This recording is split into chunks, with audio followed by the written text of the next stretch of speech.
కృపయా Dhyan they ప్రేక్షకులకు ముఖ్య గమనిక. వీడియో చూసి వెళ్ళిపోకుండా ఒకవేళ నచ్చితే లైక్ చేసి షేర్ చేయండి.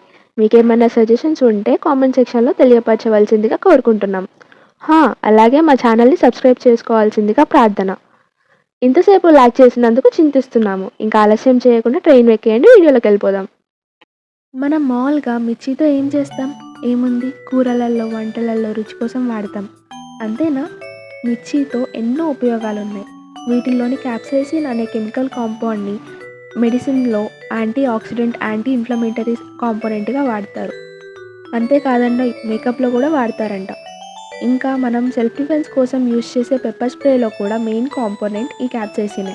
ఇన్ని ఉపయోగాలు ఉండే ఈ capsaicin extract pure powder 1 kg price 50,000 పైనే ఉంటుంది.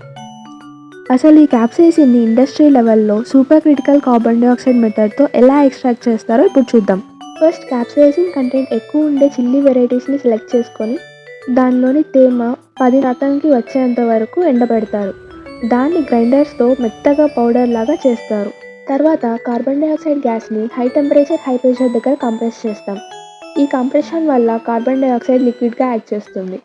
ఇప్పుడు ఈ కార్బన్ డైఆక్సైడ్ లిక్విడ్ని మరియు చిల్లీ పౌడర్ని కలిపి ఎక్స్ట్రాక్షన్ ఛాంబర్లోకి పంపిస్తాం. ఇక్కడ సూపర్ క్రిటికల్ కార్బన్ డైఆక్సైడ్ క్యాప్సైసినాయిడ్స్ని డిసాల్వ్ చేసి ఒక సొల్యూషన్ లాగా ఫామ్ చేస్తుంది. నెక్స్ట్ ఈ కార్బన్ డైఆక్సైడ్ని దాంతోపాటు ఉన్న క్యాప్సైసిన్ని సపరేషన్ ఛాంబర్లోకి పంపిస్తాం.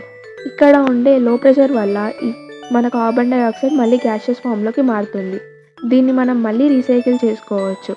కార్బన్ డైఆక్సైడ్ వెళ్ళిపోయిన తర్వాత మనకి వచ్చిన క్యాప్సైసిన్ ఎక్స్ట్రాక్ట్ని ఫిల్టర్ చేసి ప్యూరిఫై చేస్తాం. ప్యూరిఫికేషన్ అయిపోయిన తర్వాత క్యాప్సైసిన్ ఎక్స్ట్రాక్ట్ని ఎయిర్ టైట్ ఛాంబర్స్లో స్టోర్ చేస్తాం.